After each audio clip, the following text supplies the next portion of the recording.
Hey guys, welcome back to my YouTube channel. Thank you so much to everybody who has been subscribing, and I know a lot of you have been waiting for part 3 of my series.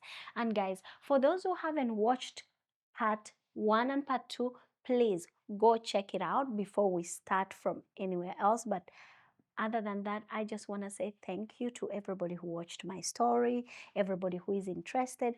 Please remember to subscribe, like, and share the video. Anyway, last time I remember we stopped in a place whereby I left the supermarket and I came back. Was it that time? I think so. I am not so. Yeah, I think we came back from the supermarket with a lot of feelings. Yeah.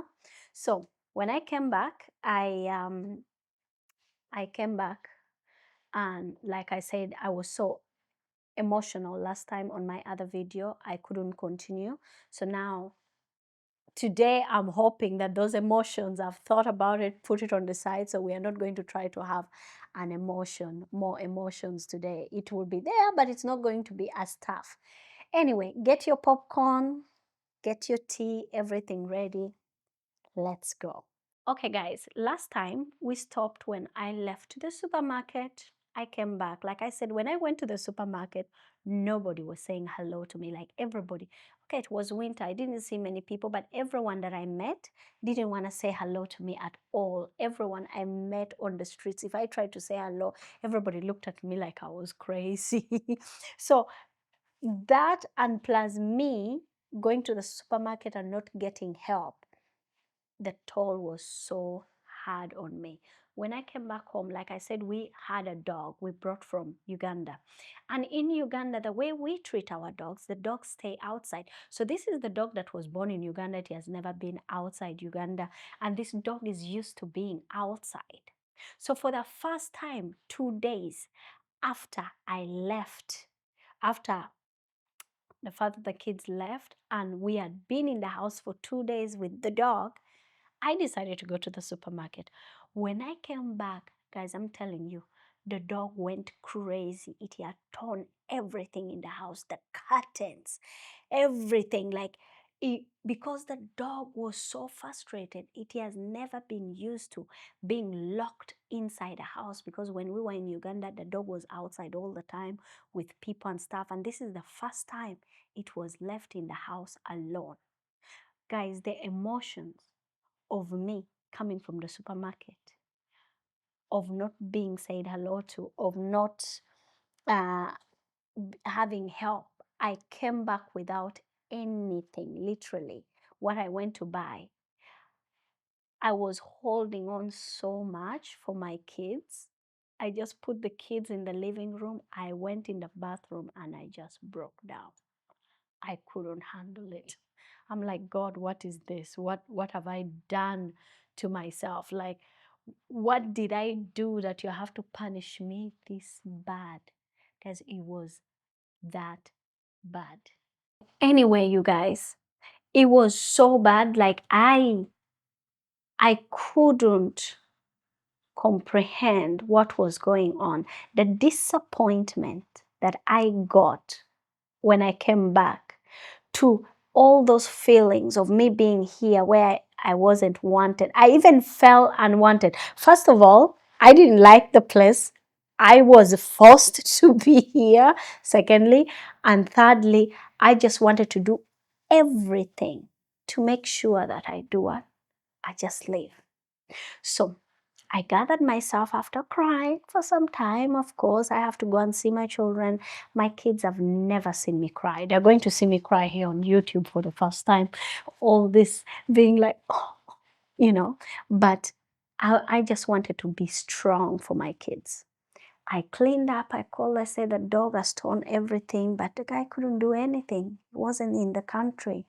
There was nothing he could do. I gathered up. I'm like, okay, where do we start from? But the thing is, I still had to go back to the supermarket to buy sugar and milk. So I came back home. I Googled how sugar looks like, and I Googled how the milk looks like. But in Sweden, there's so many different kinds of milk that I was confused. There was 1.5%, 0.3%, 3%. I didn't know, like, okay, what is 3%? What is 1.5%? I didn't know. So I Google, I take a picture on my phone because I had to come back since I didn't have internet, but I had Wi-Fi at home. So I come back. I continue, I finish cleaning up the dog and everything. I go back to the supermarket. This time, I go straight to the counter. I say hello to this person, to the cashier. I think she just had to say hello back to me since she's working there. She was obliged, I guess, but she would have chosen not to do it. And I say, yeah, I am just new from Africa, but I just want to buy milk and sugar. She's like, okay, I'll get you someone to help you out. So she gets me someone to try to help me out. I'm like, okay, what kind of sugar do you want? What kind of? I said, no, I just want milk and sugar. Just give me milk and sugar. That's the only thing I want. I just want to, I don't want anything else. My eyes were red. I was sad. I've just been crying and everything is just disaster. So I left the supermarket with my milk and sugar. This time I made sure I locked the dog in the bathroom. I said, if it's going to destroy the bathroom, that's okay. At least it's a small space. It's not going to run around the house and destroy everything. So I come back home. The dog, of course, went crazy in the bathroom and all that, but nothing I could do. I really felt sorry for the dog. Guys, I let the dog out once in a while just so that the dog can go and pee and poop on the garden. I didn't pick it. Like, I refused to pick it. Like, I let the dog pee and poop. If the other guy came back, he will come and pick all the poop. But me, no, I refused. It was so demeaning for me in my head.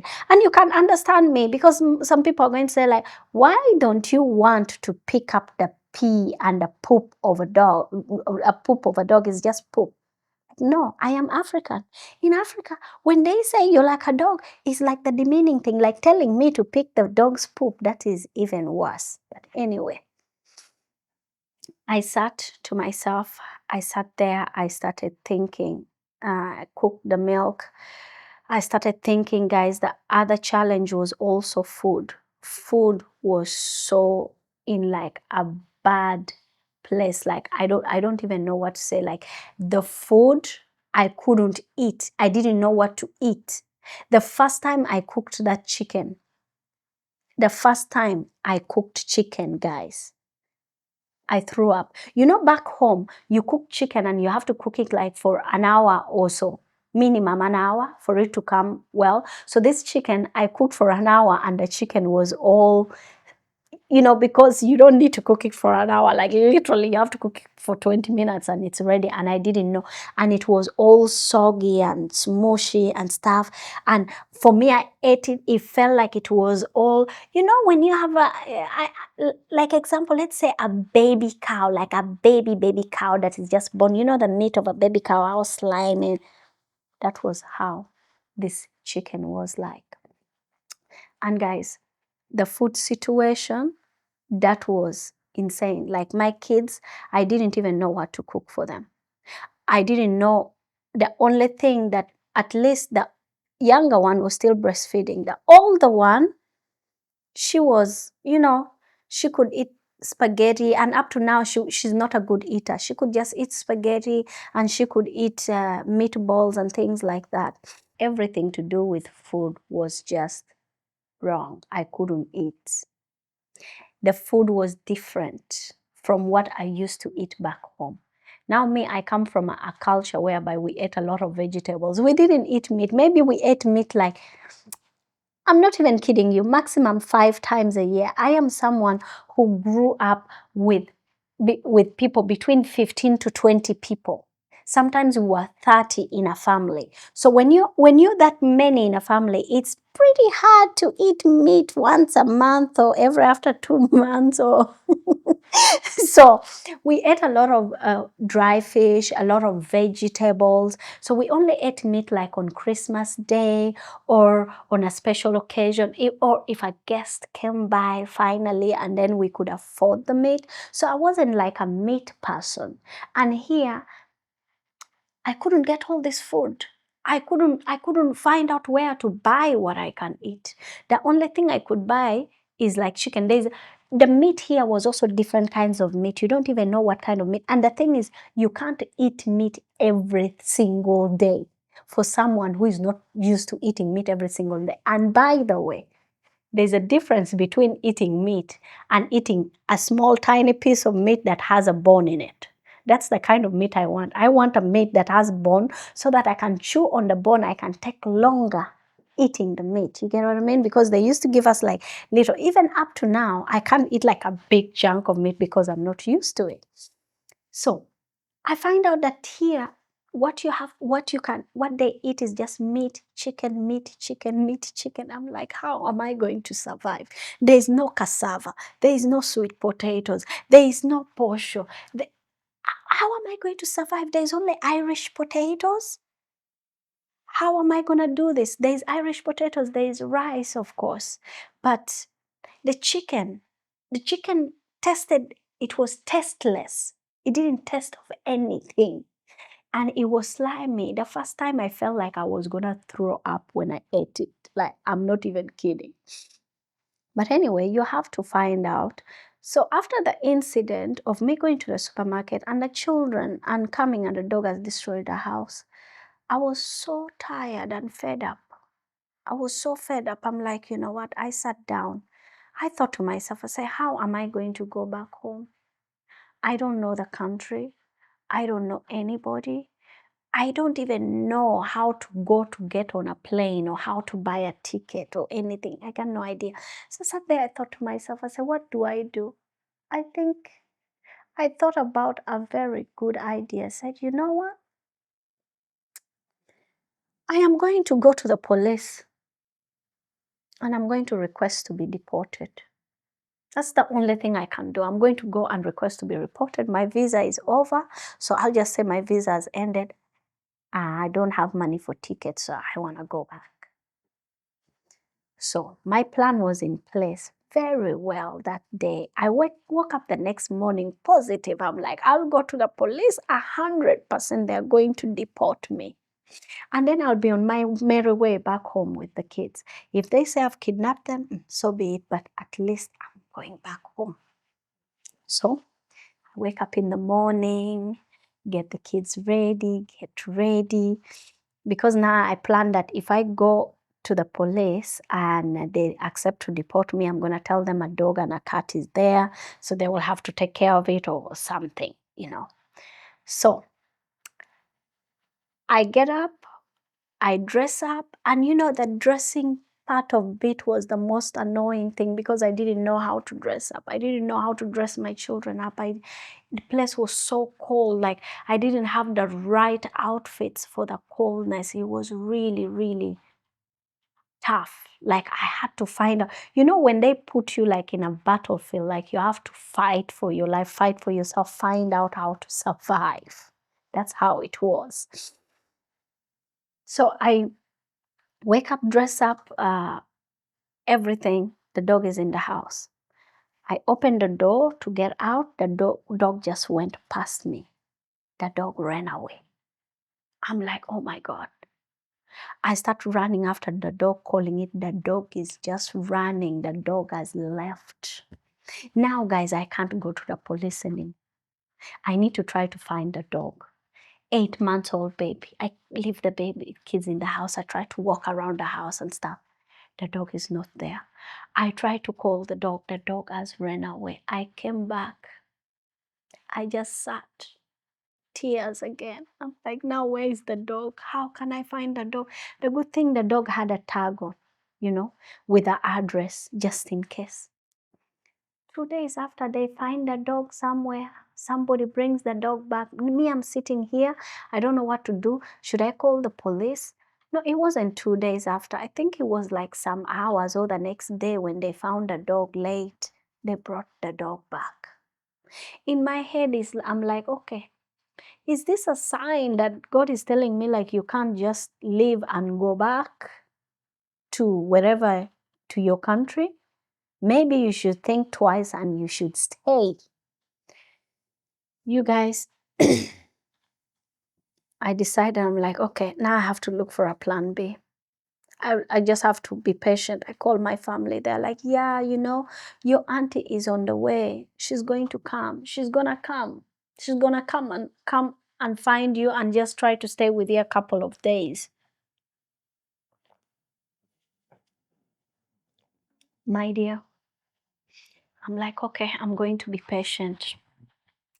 My Mind you, my neighbors, those neighbors that are around me, I'm going through all these emotions, adding the neighbors on top. These neighbors, they never came and said hello. You know those neighbors that just peep on the side of the curtain like they're looking for something, and they're literally looking at you and you're looking at them, but they are not waving to you. Even sometimes when I try to wave to them, they are not even waving back. But every time I'm leaving, they will be looking. Every time I come back, they will be looking. So I wondered, like after a week, I'm like, wait a minute. Why can't they come and say hello to me? Why are they looking at me like that? Am I maybe supposed to go and introduce myself to them? I thought about it. I'm like, for one day I thought about it. I'm like, let me try go outside again. The same thing happened. They are still looking at me the way they were looking at me. I'm like, you know what? I am tomorrow going to go introduce myself. I don't know how this thing works, but that's what I am going to do. So from there, the next day, I get the kids ready. I cook for them because now the only thing I was doing is cooking, giving the kids a shower, cleaning, and then sitting watching television. That was the only thing that I could do, like trying to fit in or try to take the dog out to pee and poop. That's it. I leave the kids in the house. I say Elizabeth was sleeping, and then Andrea was there just watching television. I say, okay, sit here, mommy is coming back. Just going to the neighbors. I go to the first neighbor. I knock on the door. She opens. I swear that old lady screamed when she saw me and shut the door in my face. The African in me didn't think like, oh, Krina, wait a little minute. Don't you think you've scared her or something? In my head, I'm like, let me just go to the next neighbor. The next neighbor, I remember that was around 3:30. 3:30 in the winter here, it's already dark. But that time there was snow. So you can literally see there's light when someone is walking on the snow, you can see. So those neighbors had guests that day. I could see them in the house. They were seeing me as well. I was coming to their house. They saw me. I go there. I knock on the door. I ring that bell. Nobody opens. I stand again. I ring. I was standing there for 5 minutes. 5 full minutes. No one opened. I'm like, okay, maybe they are just busy. So maybe I'll come back tomorrow and introduce myself. I was so ignorant and naive that I didn't think. Now, there was the third neighbor. I'm like, I'm going to try the third neighbor. I go, I open, I knock. This old woman opens the door. I'm like, hi, boom, with the door in my face. That's when reality hits in. I'm like, okay, the first neighbor screamed. The second one, they didn't even open the door for me. The third one just didn't even want to talk to me. I started walking back. I started tears just started running through my eyes. I'm like, okay, what's happening? I called my friend, the one who called me.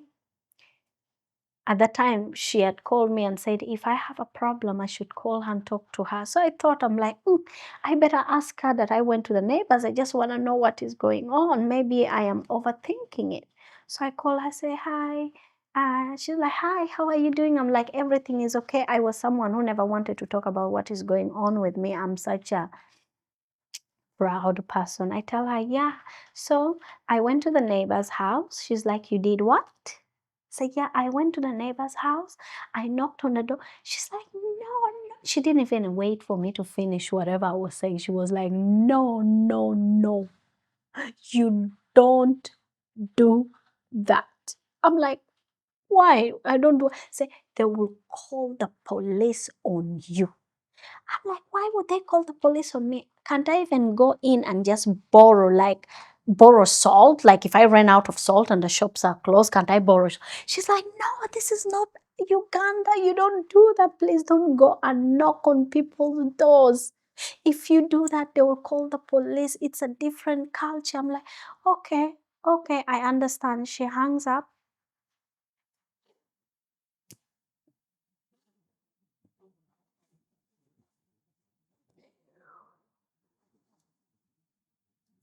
Guys, I break down. I break down the things that have been happening within 3 weeks was overwhelming. It was so overwhelming that I was like, within 3, 4 days, things that happened was so shocking culturally for me first, and I don't even know how to explain it.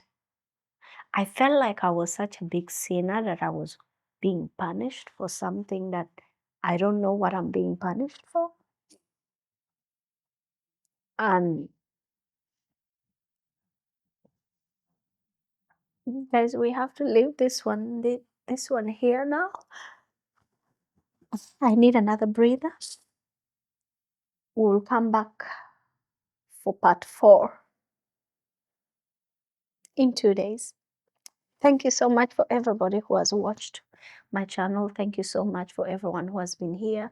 And thank you for all your great, nice comments. And guys, if you have anything, just write comment. I don't really mind if it's negative, positive, because that helps me a lot. So comment, like, share this video, and hopefully it will help someone who is going through a tough time, and they should know that they will make it. So let's wait for part 4, and thank you for being here.